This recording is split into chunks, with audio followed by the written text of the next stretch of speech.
Power for EV1 and EV2 are on.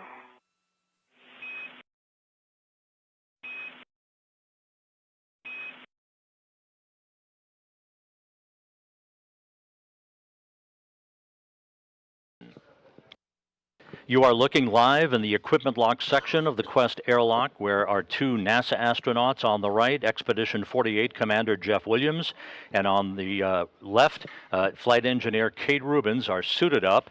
They are ready to begin the final preparations with the assistance of Japan Aerospace Exploration Agency astronaut Takuya Onishi and Russian cosmonaut Anatoly Ivanishin to move through the hatchway that you see at the top of your screen into the crew lock section of Quest, where they will close the hatch behind them and begin preparations for the depressurization of the crew lock that will set the stage for them putting their suits on internal battery power to mark the official start of this spacewalk, which is the 194th spacewalk in support of space station assembly and maintenance. For veteran astronaut Jeff Williams, this is the fourth spacewalk of his career. 3 previous spacewalks have garnered a total of 19 hours and 9 minutes of EVA time outside, dating all the way back to May of 2000, when he conducted his first spacewalk on the STS-101 mission aboard Atlantis with astronaut Jim Voss, a 6-hour, 44-minute spacewalk in the early days of space station assembly. For Kate Rubins, this will be the first spacewalk of her career. She has been preparing and training for this for several years now. The crew was awakened just after 1 a.m. Central Time. 2 hours later, they were all suited up, beginning their pre-breathe procedures to breathe pure oxygen, thus cleansing the nitrogen out of their bloodstreams to prevent any condition known as decompression sickness from occurring when they step outside into the vacuum of space about an hour and a half or so from now. The spacewalking team here in Mission Control conducted all of the checks with the astronauts of their suits. Their suits are airtight. They're in good shape. All of the systems appear to be in excellent shape, and the crew is in great spirits as they prepare to begin what will be the first U.S. spacewalk out of the Quest airlock since January 15th this year. Safety tether, checking that config. I see a good config. And tethers, good. I see a camera installed. I'm going to ask you for one little assistance here. Absolutely. See this waist tether? It wrapped around down below the BRG in the wrong direction. It is. Okay. The two spacewalkers checking each other's tethers. Kate Rubins is just about to float out of the hatch. They'll close the thermal cover behind them and then begin to make their way towards pressurized mating adapter number 2. And we'll take a HAP baseline check from you both, too. HAP is dry, EV1. Okay, I've got a good baseline HAP check, and I have a look at my gloves. They are pristine. Putting my translation adaptations. As are my gloves. The HAP is the acronym for the Helmet Absorption Pad. This was installed in all spacewalking helmets for U.S. astronauts in the wake of a water intrusion into the helmet of European Space Agency astronaut Luca Parmitano during a spacewalk a few years ago.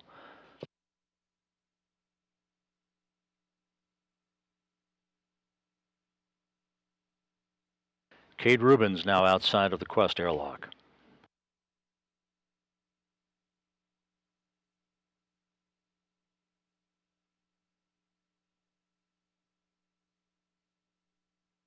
Thermal cover's closed.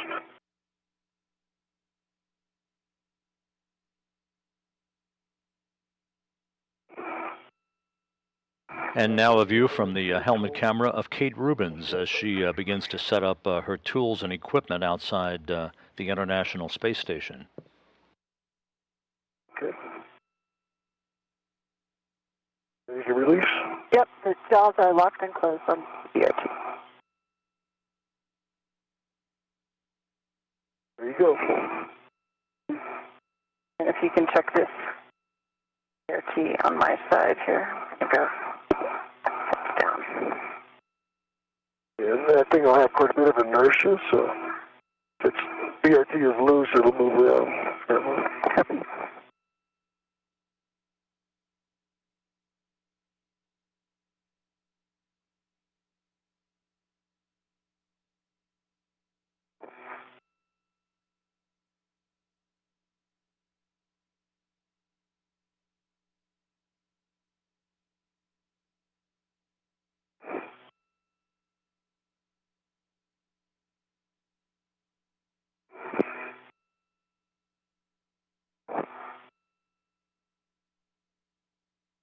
Ready for me to get by? Yeah, just check the profile here. Kate, just a reminder to check your safety tether as it comes across ESP2. That's where you want it. Okay. And do you want it outside of the pump module here? Or is it okay to have it inside?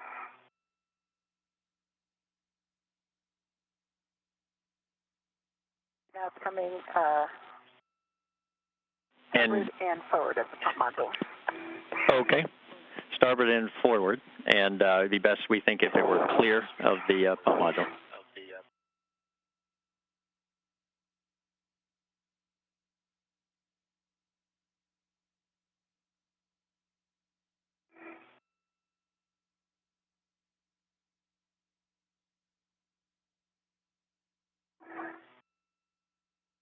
It's on and work.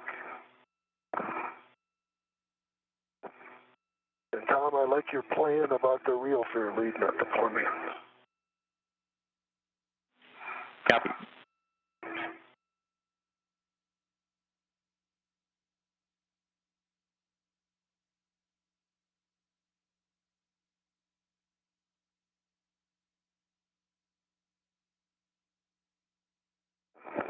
Yeah, Tom, it's going to take a lot of work to get it over the top of the pump module, and there's not a lot to translate on there. So if you guys are okay with it going in space, I'll leave it in that configuration.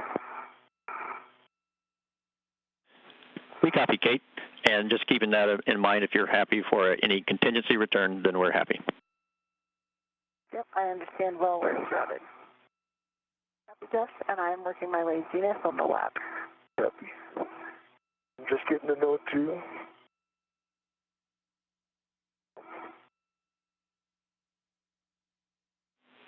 And Kate, as you're translating, just a caution for you. There's an EWC antenna, handhold, antenna forward on the lab end cone, and you should not use that as a handhold. Just be careful for it. Copy, thank you for the reminder. Tom Marshburn, the spacewalk communicator here in Mission Control, cautioning Rubins to stay clear of what he called an EWC antenna. That's an external wireless communications antenna that provides the helmet camera views from the two spacewalkers throughout the course of their excursion outside. We'll go.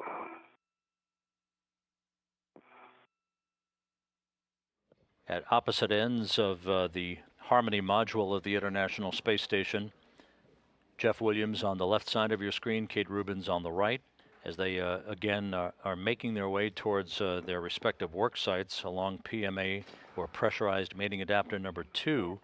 At the top of your screen, the Columbus module, the European Space Agency's laboratory. The Japanese Kibo module is in the lower left-hand portion of your screen.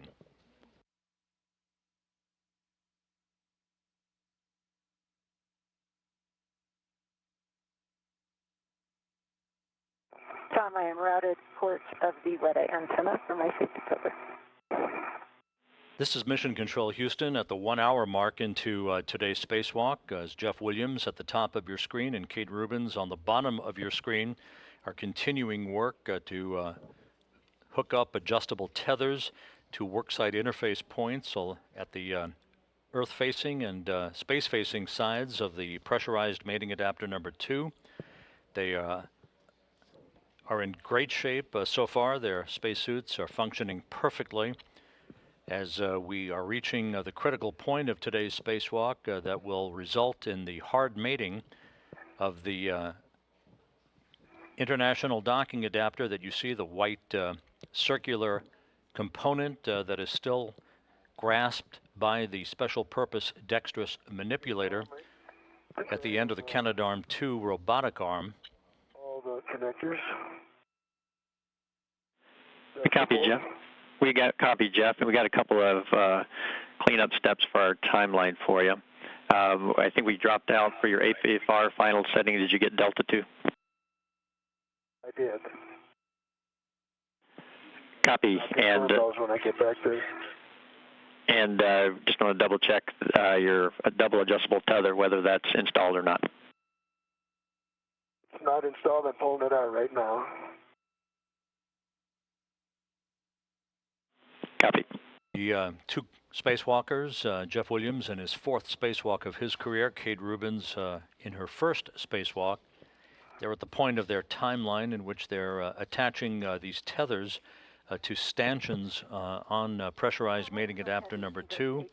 This is the precursor to the point at which they will take a handoff of international docking adapter.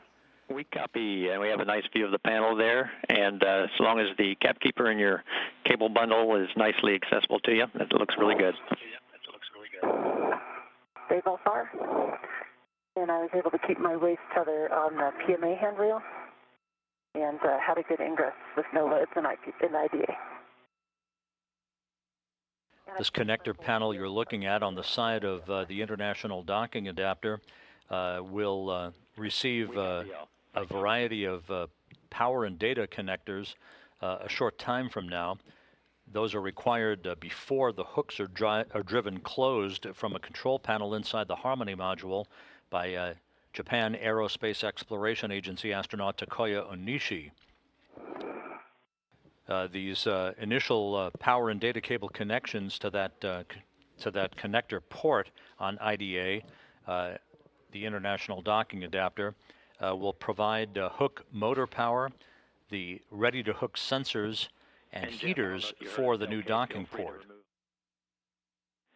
And Kate and Jeff, if you are both ready, we're looking at back away next, and just confirm the H fixture is clear. I can confirm the H fixture is clear. DD2 is ready for back away. DD1's ready for back away. We copy, and it's in work.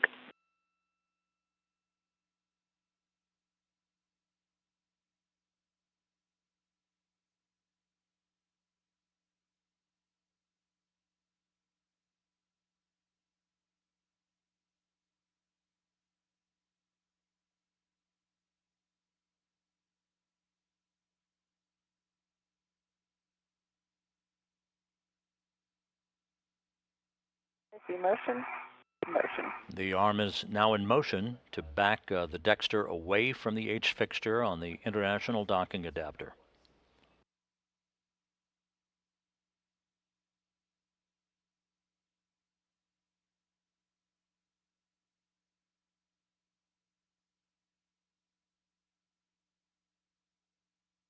We've got about 10 centimeters of clearance. Needs drag forward.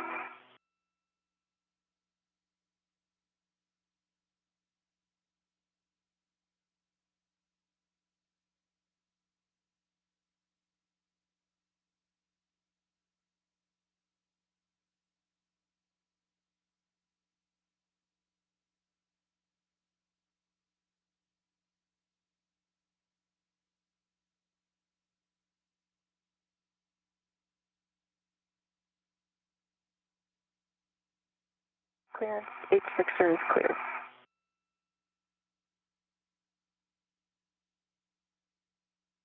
Good clearance now between the Dexter special purpose dexterous manipulator and the grapple fixture on the international docking adapter.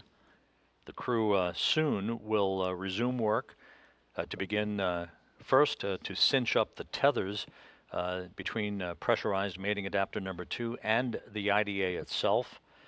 And then they'll work to mate these critical connectors to provide heater power, as well as the ready-to-hook sensor capability and the hook motor capability for the driving of the 2 gangs of hooks soon that will be commanded by Takuya Onishi from an IDA control panel, one of 2 such control panels in the Harmony module. So Kate, we're going to step you through the crib sheet here. Confirm that there's no FOD in the lever. Okay. There's no FOD in the lever. Inspect the linkage for damage. No damage in the linkage.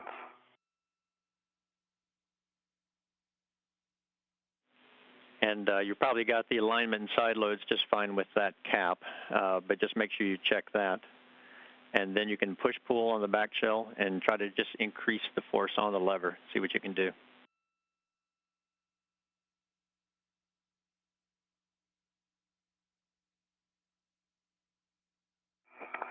Yeah, I'm gonna try getting it mated full forward. It moves easily until the position where it gets stuck, and then doesn't move past that. By it, I mean bail.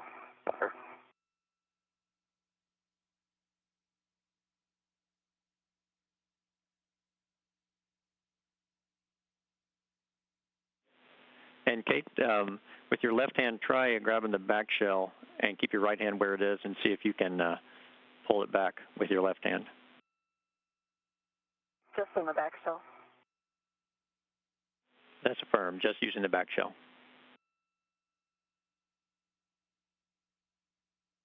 I cannot. It's amenable that he come down here and we can try this with two people. This is not getting any lever movement, even with using the force of working against the adjustable on the handrail, so it's a pretty large amount of torque. We like your plan, Kate.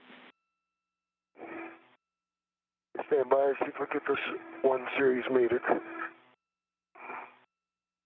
I've got two caps off.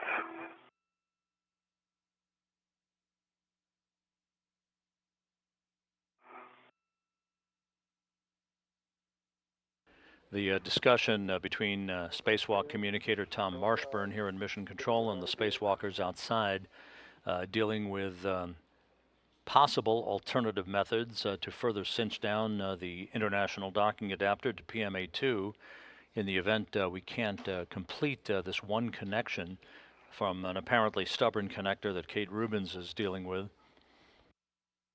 But we have plenty of time, an hour and 47 minutes into the spacewalk, the crew running 20 minutes ahead of the timeline. Head directly nadir from your ATFR. I'm going to keep you deconflicted from my safety setup. Okay.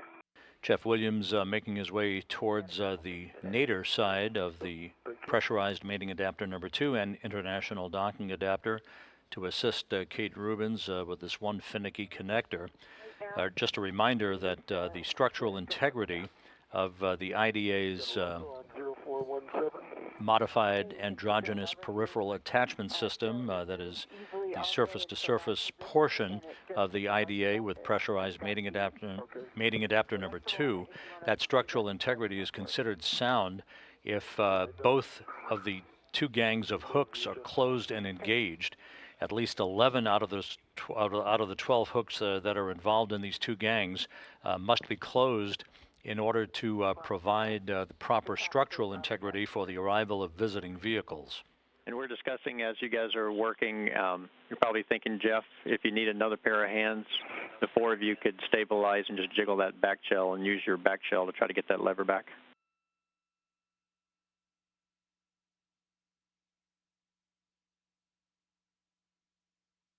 I don't understand. He wants us to pull on the actual back shell, but you can't. I tried that, can't get a ton of torque on it. See how easily it moves? Pull that lever back, and you can see it move easily to the next position.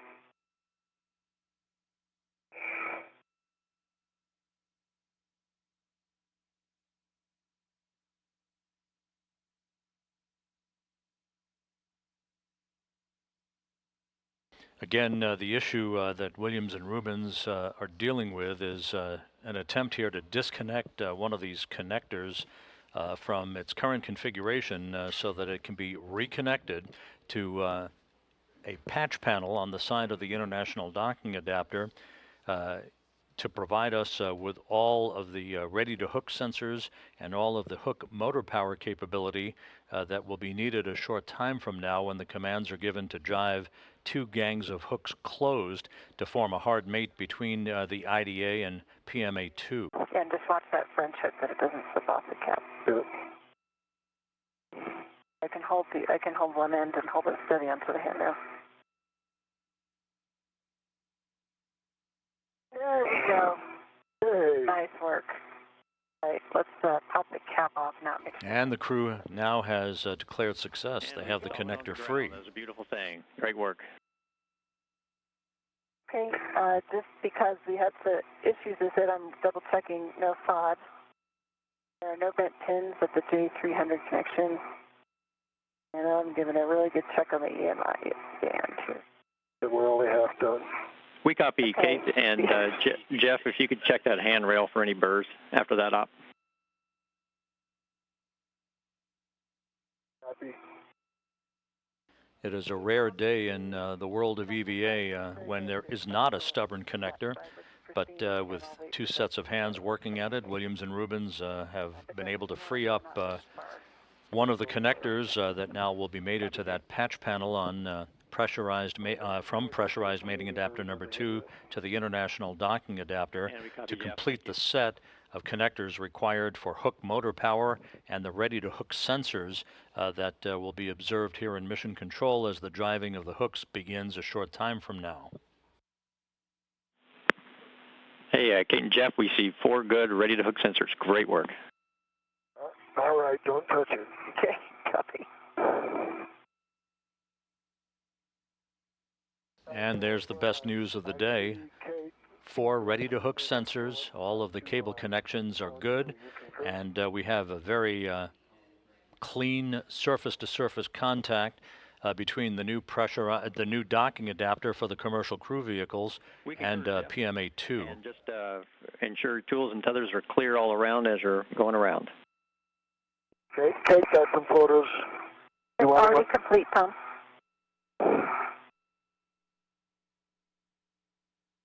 You want both. This is Mission Control Houston, 2 hours, 38 minutes into today's spacewalk. Just a couple of minutes ago, the mechanical systems officer here in Mission Control and Takuya Onishi, working from a control panel inside the Harmony module of the International Space Station, confirmed that the second of 2 gangs of hooks were closed. This is a view of the IDA control panel, one of 2 such panels inside Harmony.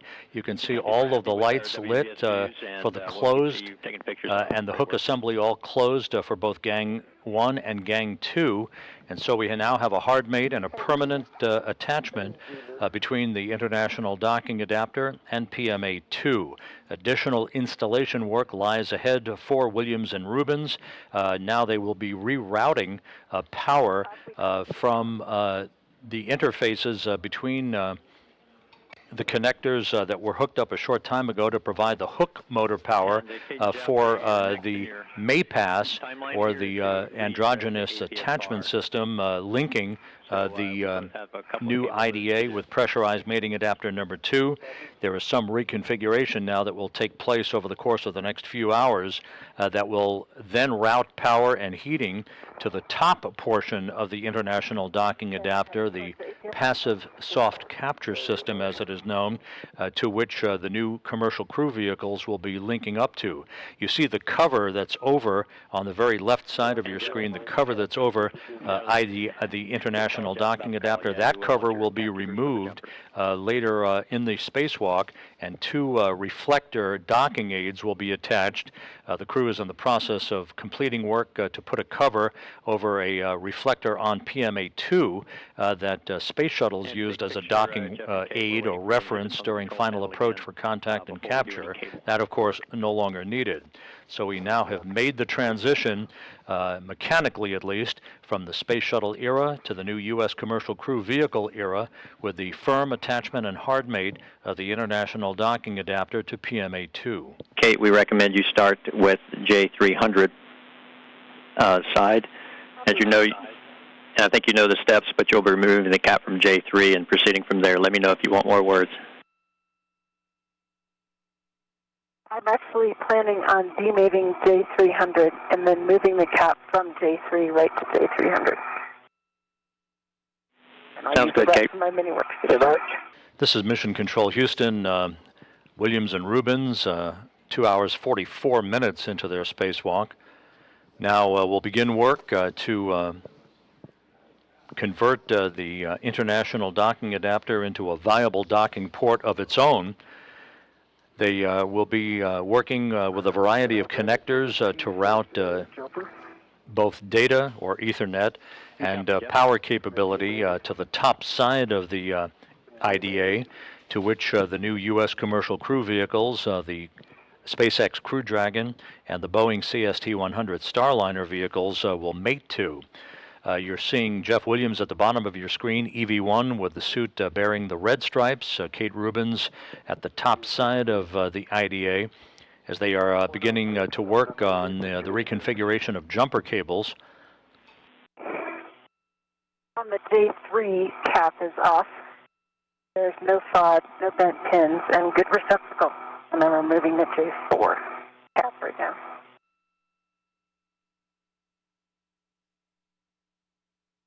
Okay, J3 is now mated to P103, tail over center, going after J4. We're with you, now mated. Okay, J4, the P104 had no FOD in the receptacle and a good EMI band. J4 pins are intact, the FOD in the receptacle, and J4 is mated, tail over center. I'm seeing all 4 connectors mated in their final configuration on the NATO control panel.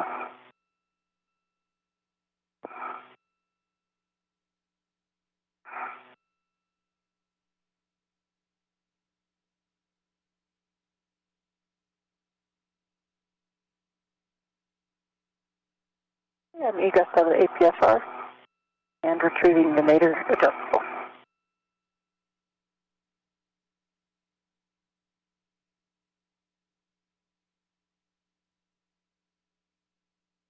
So the reconfiguration of these connectors at the patch panel on the international docking adapter essentially relocates the power capability from the IDA to PMA2 interface that we just completed the closing of the hooks through, and now is routing power from the international docking adapter to visiting vehicle capability for their dockings to the top portion of the IDA. Kate, did we get a HAP check from you? Not yet. I'll put this adjustable down and give you one. I owe you one.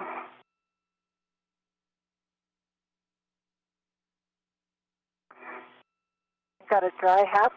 Let me get a glove inspection. We copy. And Jeff, the planar reflector is the next for the outfitting for you. Copy.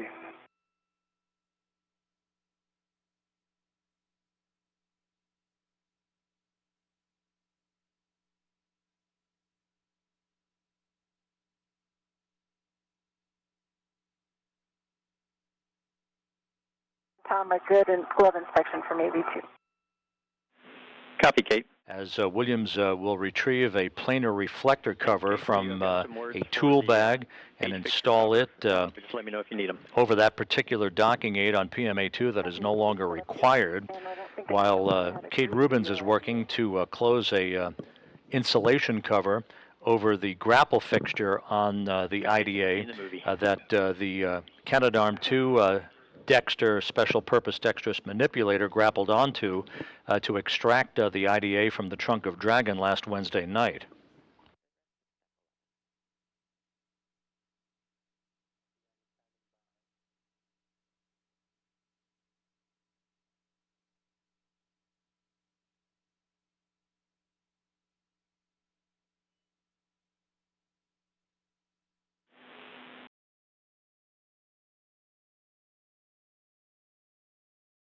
Tom, you should be able to see in WVS that the H fixture cover is installed.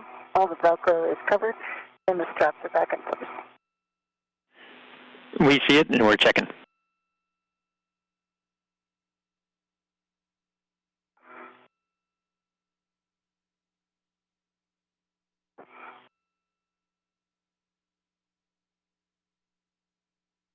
Hey, Jeff.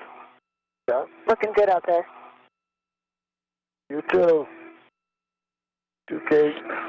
And Kate, we're looking at the outboard corners on that top cover.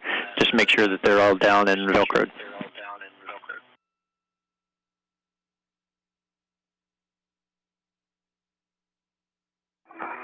Okay, I'm going to release this grounding pin. Okay, There and we ready go. to the cover. Thanks, And Jeff. the cover's loose. Okay, I will meet you at the back. Hey, I'm going to go inspect this handrail. Thanks, Jeff. And with the removal of the thermal cover, there's the business end of the new international docking adapter to which the new U.S. commercial crew vehicles will link up to. That cover removed 3 hours and 16 minutes into the spacewalk, with the crew still running about 20 minutes ahead of the timeline. Super, and that has 8 caps on it. And I see a scraper inside the bag. It's on a ret. I also see a wire tie caddy, and it's got looks like 5 short and 4 long, all in place. I've got the IDA reflector bag, 2 cap keepers, and I see all caps there. And an adjustable between just 2 cap keepers, and then 2 series of adjustables on the lid. Need to untangle this guy. So what we're missing is 1 pair of adjustables, the ret going to the wire tie caddy, and a couple more items. Okay, I can see a ret going to a wire tie caddy, and there are 2 sets of adjustables on the inner bag lid. I see 3 sets. See 3 sets? 1, 2, 3, 4, 5. It's back on itself. The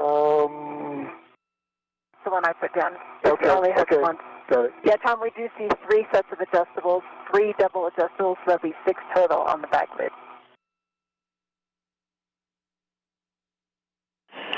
That sounds great.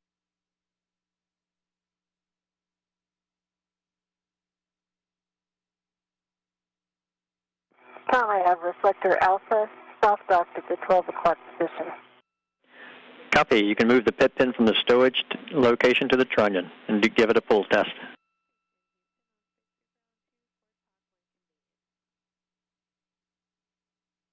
Pin is in the trunnion location. I have a good pull test of reflector alpha. This should go. I'll send the right back to the bag. You're good for that, then verify the lanyard cannot float in front of the reflector. Okay, that's coming back to the bag.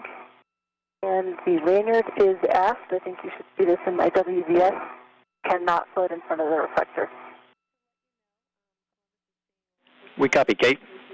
Okay.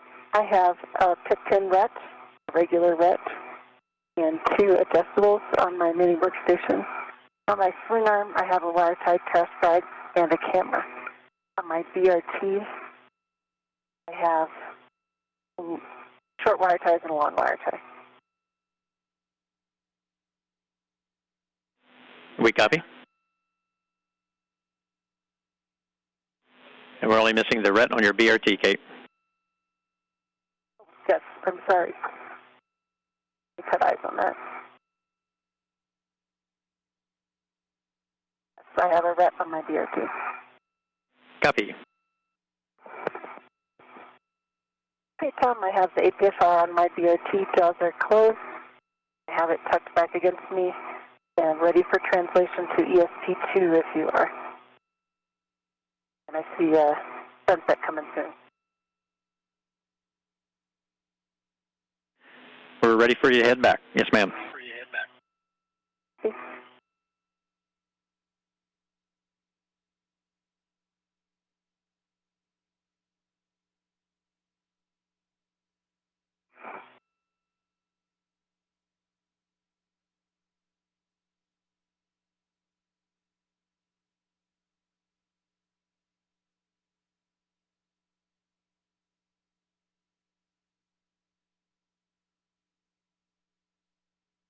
Jeff, how are you doing?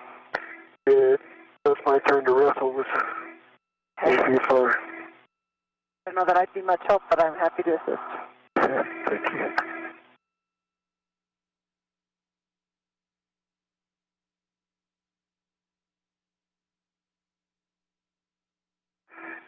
Okay, Tom, I have dropped a local tether and I've read it to the APFR. Let's see if I can release it. Copy, Jeff.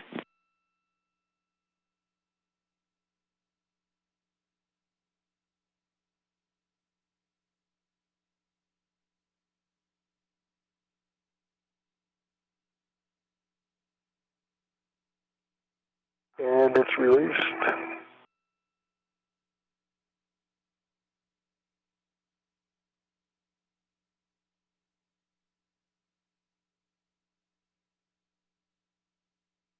And on my BOT. This is Mission Control Houston, approaching the 4-hour mark into today's spacewalk. Everything continuing to go very smoothly for Jeff Williams and Kate Rubins. Their spacesuits functioning perfectly as they have throughout the course of the day. A new docking port now firmly installed on PMA 2. 20-second handover, and also about 6 minutes from sunset.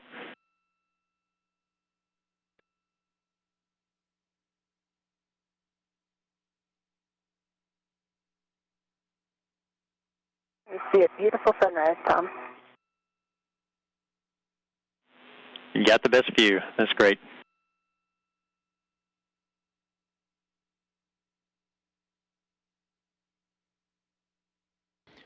Kate Rubins commenting on the sunrise, the International Space Station flying 254 miles over the South Pacific. Tom, you probably see it. J3 does not have a cap. We copy. We can see it at the bottom of the screen there.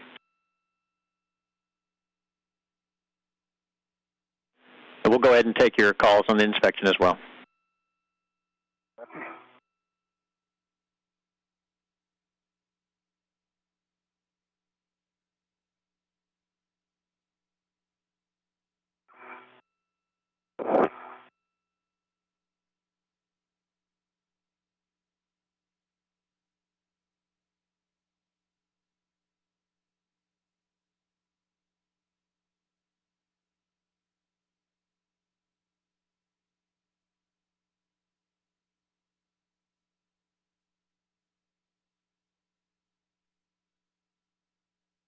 We're approaching the 4-hour, 45-minute mark into today's spacewalk, and Kate Rubins is in the process of stringing a cable down the Harmony module that will be used for the ultimate attachment of the next international docking adapter to be delivered in late 2017 on a SpaceX Dragon cargo craft. That will be attached to the space-facing side of the Harmony module.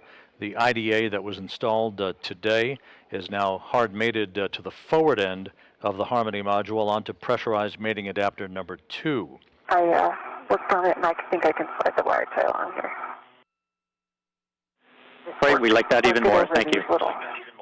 Yeah. Figured you would.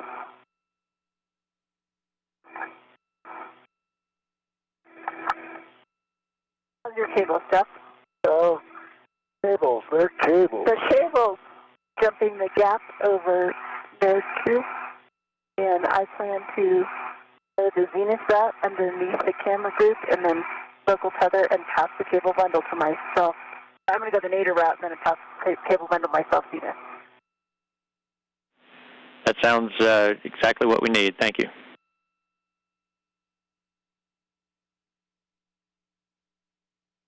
And just a reminder, Kate, if you come across the wire tie labeled 0274, we do not want to attach that at this time. Understand. This view on the International Space Station of Kate Rubins as she's continuing to work with Jeff Williams outside. We're approaching the 5-hour mark into today's spacewalk. Jeff, I'll have a Williams and Rubins what to do with the rest of that big bundle once you're done. are cleaning up a number of cables and other tools and tethers that they worked with during the course of today's spacewalk to install the first international docking adapter. They're just wrapping up work with a couple of get-ahead tasks to string a cable for the next IDA that will be delivered to the International Space Station about 1.5 years from now, as well as the routing of an Ethernet cable that will be used to route enhanced processing capability for a Russian laboratory module to be launched in the future.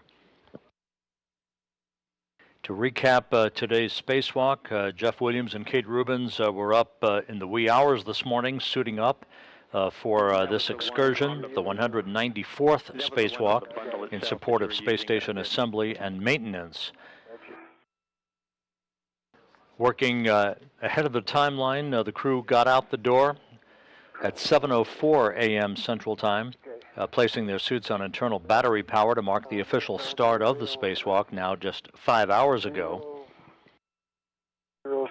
They went to work almost immediately, getting things together, collecting all of their tools, and moving to pressurized mating adapter number 2, where they hooked up a number of connectors and cables. The robotics officer here in Mission Control had previously moved the new international docking adapter to just about 2 feet away from PMA2. And while the crew was in their pre-breathe procedures before exiting the Quest airlock, the robotics officer moved PMA2 into a seating position, surface to surface against PMA2. The crew took over, grabbing manual control after installing tethers that they cinched in place to draw the IDA into closer contact with the PMA surfaces.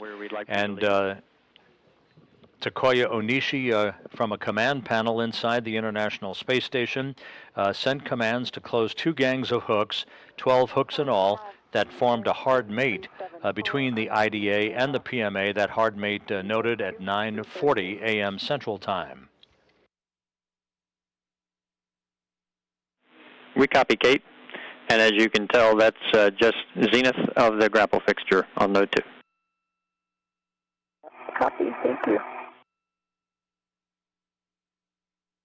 Once the IDA was hard mated to PMA2 to form this new docking port for future U.S. commercial crew vehicles, the 2 spacewalkers, Williams and Rubins, went to work installing a cover over a reflector, a docking target, if you will, on PMA2, no longer required. They also installed a cover on the grapple fixture on the IDA, to which the Dexter Special Purpose Dexterous Manipulator affixed itself on Wednesday to extract the IDA from the trunk of Dragon.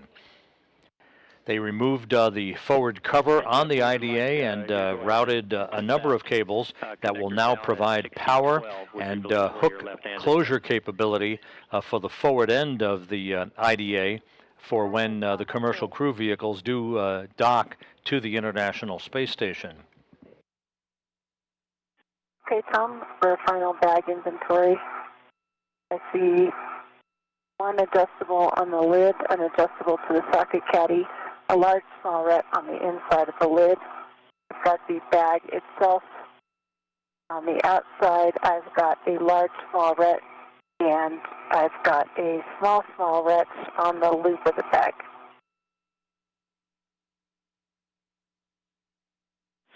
We copy, Kate. Sounds great. You'll go to retrieve the bag. Work. And Jeff, we heard that. Thank you. And because of the slight breakup in communications with Jeff Williams, the decision was made to call off any get-ahead work at this point and to call it a day with all of the work to install the international docking adapter having been completed in perfect fashion. So the crew now will gather all of the rest of its equipment and make its way back toward the Quest airlock. Which way are you going to turn? I am thinking about that. Got it, works? Why don't you turn toward your safety tether? Turn. Gotcha.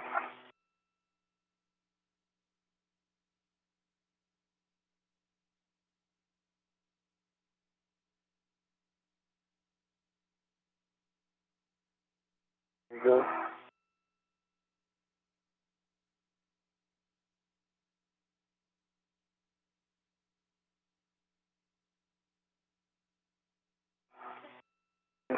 Working my way in here. Yeah, take your time.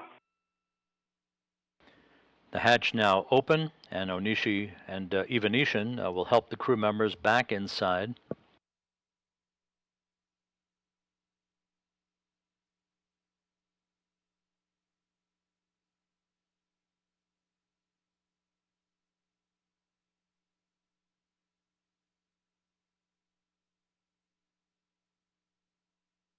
Hey, welcome back. Kate Rubins first back inside their safer backpacks, the jet backpacks that are used only in the unlikely event that a crew member would become untethered outside of the space station. They would be able to propel themselves back to the safety of the station. Those jetpacks will be removed so that the crew members can be mounted on either sidewall of the equipment lock as they begin to doff their suits.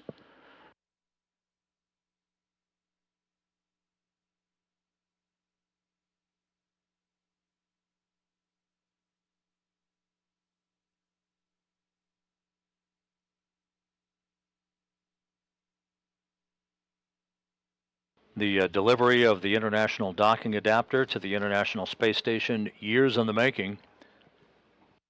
And the spacewalk today that installed the IDA as the new docking port for U.S. commercial crew vehicles in the future went off without a hitch. Everything went by the book, the crew working ahead of the timeline throughout the day.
A week from today, on August 26th, Williams and Rubins will be at the workstation, the robotic workstation in the cupola, as they use the Canadarm2 robotic arm to release the SpaceX Dragon cargo craft that brought to the station the International Docking Adapter that Williams and Rubins helped install and outfit today outside of the station on the truss of the complex.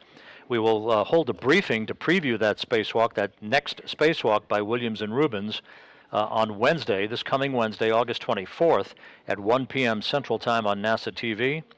The spacewalk itself scheduled for Thursday, September 1st.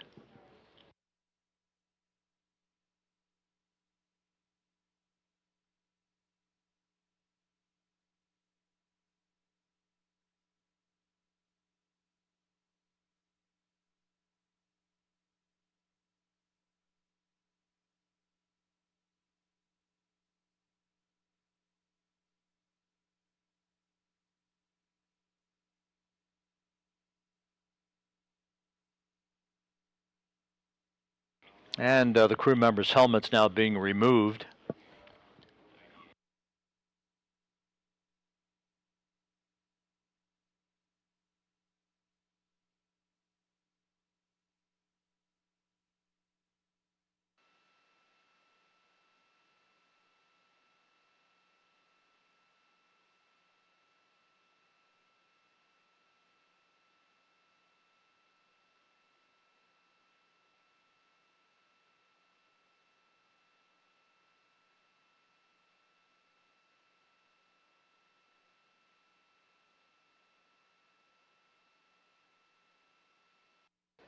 The spacewalk today saw the two crew members suiting up, conducting some light exercise in the equipment lock.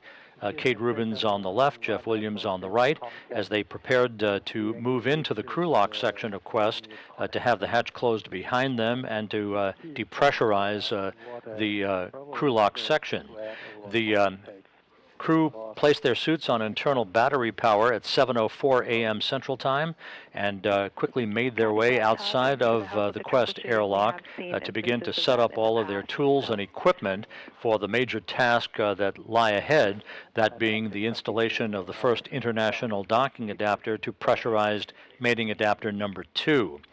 Copy that. Thanks for the photos. The crew made their way towards the forward end of the Harmony module, to which PMA-2 is located and used to serve as the docking port for visiting space shuttles. At that point, as you can see, Kate Rubins on the bottom of your picture, Jeff Williams on the top, began to hook up connections for hook power and heaters between pressurized mating adapter number 2 and the international docking adapter itself. That paved the way for commands to be sent from a control panel by Onishi inside the Harmony module to close 2 sets of hooks, 12 hooks in all, that hard mated the IDA to pressurized mating adapter number 2.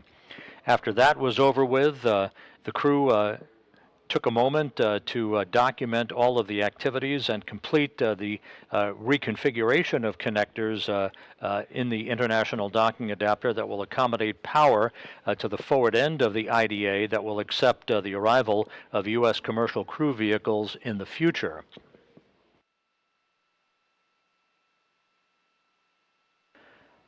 One of the big steps, of course, was the removal of a large thermal cover by Rubins and Williams to expose the actual docking port to which the SpaceX Crew Dragon and the Boeing CST-100 Starliner vehicles will link up to in the years ahead.